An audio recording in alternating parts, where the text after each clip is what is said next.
Assalamualaikum warahmatullahi wabarakatuh. Selamat sore dan salam sejahtera buat kita semua. Baiklah, sore ini saya akan membawakan materi tentang sejarah proklamasi kemerdekaan Republik Indonesia. Proklamasi kemerdekaan Indonesia dikumandangkan pada hari Jumat tanggal 17 Agustus 1945 Masehi atau bertepatan dengan tanggal 17 Ramadan 1365 Hijriah yang dibacakan oleh Insinyur Soekarno yang didampingi oleh Dr. Andes Muhammad Hatta di Jalan Pegangsaan Timur nomor 56 Cikini, Jakarta Pusat. Berikut adalah sejarah singkat rangkaian peristiwa menjelang proklamasi kemerdekaan Republik Indonesia. Bahwa pada tanggal 6 Agustus 1945 bom atom dijatuhkan di atas kota Hiroshima, Jepang oleh Amerika Serikat yang mulai menurunkan moral semangat tentara Jepang di seluruh dunia. Sehari kemudian, BPUPKI atau Dokuritsu Jumbi Sosakai berganti nama menjadi PPKI atau disebut juga dengan Dokuritsu Jumbi Inkai dalam bahasa Jepangnya. Pada tanggal 9 Agustus 1945, bom atom kedua dijatuhkan di atas Nagasaki sehingga menyebabkan Jepang menyerah kepada Amerika Serikat dan sekutunya. Momen ini pun dimanfaatkan oleh Indonesia untuk memproklamasikan kemerdekaannya. Soekarno-Hatta selaku pimpinan PPKI dan Rajiman Weddiyotiningrat sebagai mantan ketua BPUPKI diterbangkan ke Dalat 250 km di sebelah timur Laut Saigon, Vietnam untuk bertemu dengan Marsikal Terauchi. Mereka mengabarkan bahwa pasukan Jepang sedang diambang kekalahan dan akan memberikan kemerdekaan kepada Indonesia. Sementara itu di Indonesia pada tanggal 10 Agustus 1945, Sultan Syahrir telah mendengar berita lewat radio bahwa Jepang telah menyerah kepada sekutu. Para pejuang bersiap-siap untuk memproklamirkan kemerdekaan Republik Indonesia dan menolak untuk kemerdekaan yang diberikan oleh Jepang yang katanya adalah sebagai hadiah dari Jepang. Pada tanggal 12 Agustus 1945, Jepang melalui Marsikal Terauchi mengatakan kepada Soekarno, Hatta, dan Rajiman bahwa Jepang akan segera memberikan kemerdekaan kepada Indonesia dan proklamasi kemerdekaan dapat dilaksanakan dalam beberapa hari berdasarkan tim PPKI. 2 hari kemudian saat Soekarno, Hatta, dan Rajiman kembali ke tanah air, Sultan Syahrir mendesak agar Soekarno segera memproklamasikan kemerdekaannya karena menganggap hasil pertemuan di Dalat sebagai suatu tipu muslihat dari Jepang. Hatta menceritakan kepada Syahrir tentang hasil pertemuan di Dalat. Soekarno belum yakin bahwa Jepang telah menyerah dan proklamasi kemerdekaan RI saat itu dapat menimbulkan pertumpahan darah yang besar dan dapat berakibat fatal apabila para pejuang Indonesia belum siap.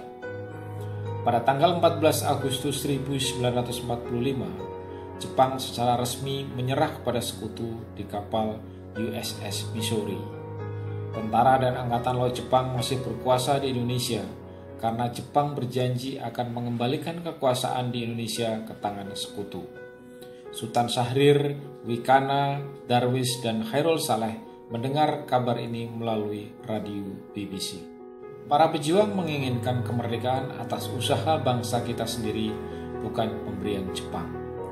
Soekarno dan Hatta segera mempersiapkan pertemuan PPKI pada pukul 10 pagi 16 Agustus keesokan harinya di kantor Jalan Pejambun nomor 2 guna membicarakan segala sesuatu yang berhubungan dengan persiapan proklamasi kemerdekaan. Rapat PPKI pada tanggal 16 Agustus 1945 pukul 10 pagi tidak dilaksanakan karena Soekarno dan Hatta tidak muncul. Pada sidang BPUPKI pada tanggal 29 Mei 1945 ditanyakan, apakah dasar negara Indonesia jika kelak merdeka? Pertanyaan ini dijawab oleh Bung Karno dengan Pancasila. Jawaban dan uraian Bung Karno tentang Pancasila sebagai dasar negara Indonesia ini kemudian ditulis oleh Rajiman Widyotiningrat selaku Ketua BPUPKI dalam sebuah pengantar penerbitan buku Pancasila yang pertama pada tahun 1948 di Desa Dirgo, Kecamatan Widodaren, Kabupaten Ngawi. Ditemukannya dokumen yang berada di Ngawi ini menjadi temuan baru dalam sejarah Indonesia yang memaparkan kembali fakta bahwa Soekarno adalah bapak bangsa pencetus Pancasila. Pada tanggal 9 Agustus 1945, Jepang membawa Bung Karno dan Bung Hatta ke Saigon dan Dalat untuk menemui pimpinan tentara Jepang untuk Asia Timur Raya terkait dengan pengeboman Hiroshima dan Nagasaki yang menyebabkan Jepang berencana menyerah tanpa syarat kepada sekutu yang akan menciptakan kekosongan kekuasaan di Indonesia. Peristiwa Rengas Dengklok. Para pemuda pejuang termasuk Khairul Saleh, Sukarni, dan Wikana terbakar gelora kepahlawanannya setelah berdiskusi dengan Ibrahim Gelar Datuk Tan Malaka yang tergabung dalam gerakan bawah tanah kehilangan kesabaran. Pada dini hari tanggal 16 Agustus 1945, mereka bersama Sodancho Singge, salah seorang anggota PETA dan pemuda lain, mereka membawa Soekarno bersama Fatmawati dan Guntur yang baru berusia 9 bulan dan Hatta ke Rengas Dengklok yang kemudian terkenal dengan peristiwa Rengas Dengklok. Tujuannya adalah agar Insinyur Soekarno dan Dr. Andes Muhammad Hatta tidak terpengaruh oleh Jepang. Di sini mereka kembali meyakinkan Soekarno bahwa Jepang telah menyerah dan para pejuang telah siap untuk melawan Jepang apapun risikonya. Di Jakarta, golongan muda, Wikana, dan golongan tua yaitu Mr. Ahmad Subarjo melakukan perundingan. Mr. Ahmad Subarjo menyetujui untuk memproklamasikan kemerdekaan Indonesia di Jakarta. Maka diutuslah Yusuf Kunto untuk mengantar Ahmad Subarjo ke Rengas Dengklok. Mereka menjemput Insinyur Soekarno dan Dr. Andes Muhammad Hatta kembali ke Jakarta. Mr. Ahmad Subarjo berhasil meyakinkan para pemuda untuk tidak terburu-buru memproklamasikan kemerdekaannya. Penyusunan teks proklamasi dilakukan oleh Soekarno, Muhammad Hatta, Ahmad Subarjo, dan disaksikan oleh Sukarni, BM Diah, Sudiro, dan Sayuti Melik. Tentang hal ini, Bung Karno menegaskan bahwa pemindahan kekuasaan itu berarti transfer of power. Setelah konsep selesai disepakati, Sayuti Malik menyalin dan mengetik naskah tersebut. Pada awalnya pembacaan proklamasi akan dilakukan di lapangan Ikada atau lapangan Banteng sekarang. Namun berhubung dengan alasan keamanan, maka dipindahkan ke kediaman Soekarno di Jalan Pegangsaan Timur nomor 56. Sekarang Jalan Proklamasi nomor 1. Detik-detik pembacaan teks proklamasi. Konsep teks proklamasi ditulis oleh Insinyur Soekarno sendiri. Di ruang depan hadir BM Diah, Sayuti Melik, Sukarni, dan Sudiro. Sukarni mengusulkan agar yang menandatangani teks proklamasi itu adalah Insinyur Soekarno dan Dr. Andes Muhammad Hatta atas nama bangsa Indonesia. Teks proklamasi Indonesia itu diketik oleh Sayuti Melik. Pagi harinya pada tanggal 17 Agustus 1945, di kediaman Soekarno, Jalan Pegangsaan Timur telah hadir antara lain Suwiryo, Wilopo, Gafar Pringgotikto, Tabrani, dan Trimurti. Acara dimulai pada pukul 10 dengan pembacaan proklamasi oleh Soekarno dan disambung pidato singkat tanpa teks. Kemudian bendera merah putih telah dijahit oleh Ibu Fatmawati, dikibarkan, disusul dengan sambutan oleh Suwiryo, Wakil Wali Kota Jakarta saat itu, dan Muwardi, pimpinan barisan pelopor. Pada awalnya Trimurti diminta untuk menaikkan bendera, namun ia menolak dengan alasan pengerekan bendera sebaiknya dilakukan oleh seorang prajurit. Oleh sebab itu ditunjuklah Latif Hendraningrat, seorang prajurit PETA dibantu oleh Suhut untuk tugas tersebut. Bendera merah putih atau sangsaka merah putih yang dijahit oleh Fatmawati beberapa hari sebelumnya telah berkibar. Hadirin menyanyikan lagu Indonesia Raya. Sampai saat ini bendera pusaka tersebut masih disimpan di Istana Merdeka. Pada tanggal 18 Agustus 1945, PPKI mengambil keputusan mengesahkan dan menetapkan Undang-Undang Dasar sebagai dasar negara Republik Indonesia yang selanjutnya dikenal dengan UUD 1945. Dengan demikian terbentuklah pemerintahan Negara Kesatuan Republik Indonesia yang berbentuk NKRI dengan kedaulatan di tangan rakyat yang dilakukan sepenuhnya oleh Majelis Permusyawaratan Rakyat atau MPR yang akan dibentuk kemudian. Setelah itu, Soekarno dan Muhammad Hatta terpilih atas usul dari Otista atau Otto Iskandar Dinata dan persetujuan dari PPKI sebagai Presiden dan Wakil Presiden Republik Indonesia yang pertama. Berikut adalah isi proklamasi. Proklamasi. Kami, bangsa Indonesia, dengan ini menyatakan kemerdekaan Indonesia. Hal-hal yang mengenai pemindahan kekuasaan dan lain-lain diselenggarakan dengan cara saksama dan dalam tempo yang sesingkat-singkatnya. Jakarta, 17 Agustus 1945, Wakil-Wakil Bangsa Indonesia. Naskah proklamasi ini ditinggal begitu saja dan bahkan sempat masuk ke tempat sampah di rumah Laksamana Muda Takashi Maeda. PM Diah menyelamatkan naskah bersejarah ini dari tempat sampah dan menyimpannya selama 46 tahun, 9 bulan, 19 hari, hingga diserahkan pada Presiden Soeharto di Binagraha pada tanggal 29 Mei 1992. Naskah baru setelah mengalami perubahan. Proklamasi yang telah mengalami perubahan yang dikenal dengan sebutan naskah proklamasi otentik adalah merupakan hasil ketikan oleh Sayuti Melik yang isinya adalah sebagai berikut. Proklamasi. Kami, bangsa Indonesia, dengan ini menyatakan kemerdekaan Indonesia. Hal-hal yang mengenai pemindahan kekuasaan dan lain-lain diselenggarakan dengan cara saksama dan dalam tempo yang sesingkat-singkatnya. Jakarta, hari 17 bulan 8 tahun 05, atas nama bangsa Indonesia, Soekarno-Hatta. Keterangan bahwa tahun pada kedua teks naskah proklamasi di atas, baik pada teks naskah proklamasi Klat atau aslinya maupun pada teks naskah proklamasi otentik, tertulis angka tahun 05 yang merupakan kependekan dari angka tahun 2605 karena tahun penanggalan yang dipergunakan pada zaman pemerintah pendudukan militer Jepang saat itu adalah sesuai dengan tahun penanggalan yang berlaku di Jepang, yang kala itu adalah tahun 2605. Ini adalah salah satu teks pidato proklamasi kemerdekaan Indonesia. Saya telah minta saudara-saudara hadir di sini untuk menyaksikan satu peristiwa maha penting dalam sejarah kita.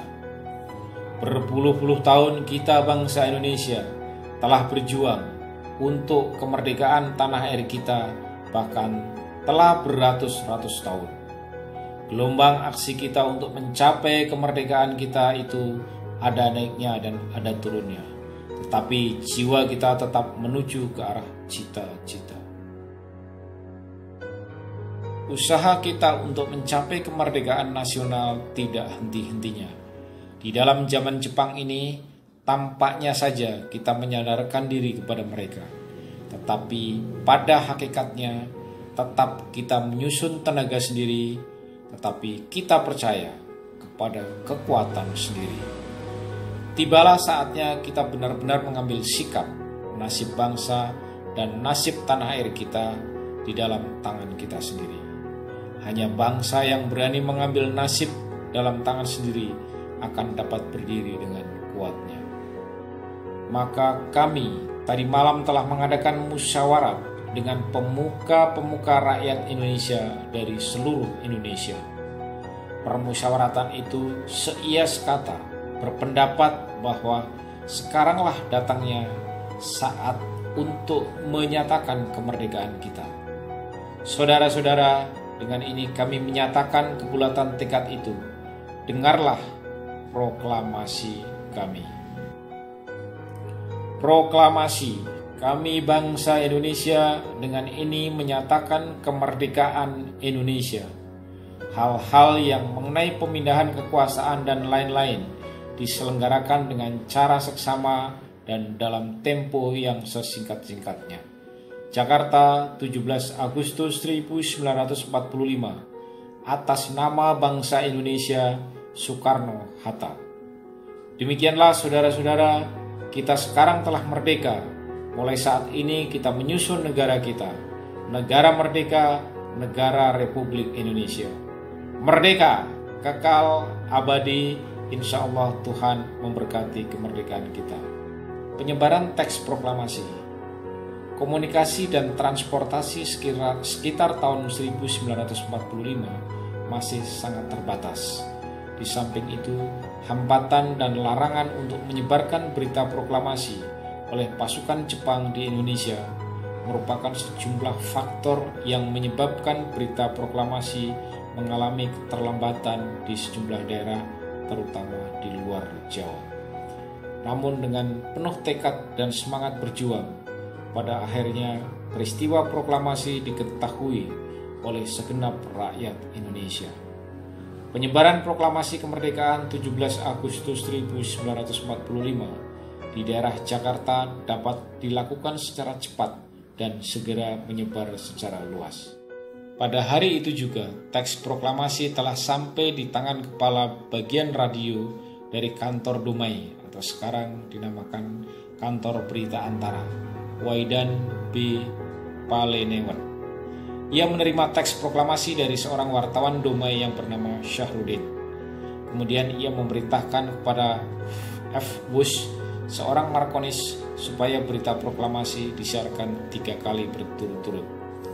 Baru 2 kali F. Bush melaksanakan tugasnya, masuklah orang Jepang ke ruangan radio sambil marah-marah, sebab mengetahui berita proklamasi telah tersiar keluar melalui udara. Meskipun orang Jepang tersebut memerintahkan penghentian siaran berita proklamasi, tetapi Waidan Palenewan tetap meminta F. Bush untuk terus menyiarkan. Berita proklamasi kemerdekaan diulangi setiap setengah jam sampai pukul 16 saat siaran terhenti. Akibat dari penyiaran tersebut, pimpinan tentara Jepang di Jawa memerintahkan untuk meralat berita dan menyatakan kekeliruan. Pada tanggal 20 Agustus 1945, pemancar tersebut disegel oleh Jepang dan para pegawainya dilarang masuk. Sekalipun pemancar pada kantor Dumai disegel, tetapi para pemuda bersama Yusuf Ronodipuro, seorang pembaca berita di Radio Dumai, ternyata membuat pemancar baru dengan bantuan teknisi radio, di antaranya Sukarman, Sutamto, Susila Harja, dan Suhandan. Mereka mendirikan pemancar baru di Menteng 31 dengan kode panggilan DJK-1. Dari sinilah selanjutnya berita proklamasi kemerdekaan disiarkan. Beberapa tokoh pemuda yang berjuang melalui media pers antara lain PM Dia, Sayuti Melik, dan Sumanam. Proklamasi kemerdekaan juga disebarluaskan kepada rakyat Indonesia melalui pemasangan plakat, poster, maupun coretan pada dinding tembok dan gerbong kereta api, misalnya dengan slogan Respect Our Constitution, Agustus 17, hormatilah konstitusi kami, 17 Agustus. Melalui berbagai cara dan media tersebut, akhirnya berita proklamasi kemerdekaan Indonesia dapat tersebar luas di wilayah Indonesia dan di luar negeri. Peringatan 17 Agustus 1945. Pengibaran bendera Sang Saka Merah Putih pada setiap perayaan 17 Agustus. Setiap tahun pada tanggal 17 Agustus, rakyat Indonesia merayakan hari proklamasi kemerdekaan ini dengan meriah. Mulai dari lomba panjat pinang, lomba makan kerupuk, sampai upacara militer di Istana Merdeka. Seluruh bagian dari masyarakat ikut berpartisipasi dengan cara masing-masing. Lomba-lomba tradisional juga diselenggarakan, antara lain perlombaan yang seringkali menghiasi dan meramaikan Hari Proklamasi Kemerdekaan RI diadakan di kampung-kampung atau pedesaan yang umumnya diikuti oleh anak-anak dan remaja yang dikoordinir oleh pengurus kampung atau RT RW atau organisasi pemuda setempat atau Karang Taruna. Sekian materi sore ini tentang sejarah kemerdekaan Republik Indonesia. Sampai bertemu kembali di materi selanjutnya. Wassalamualaikum warahmatullahi wabarakatuh.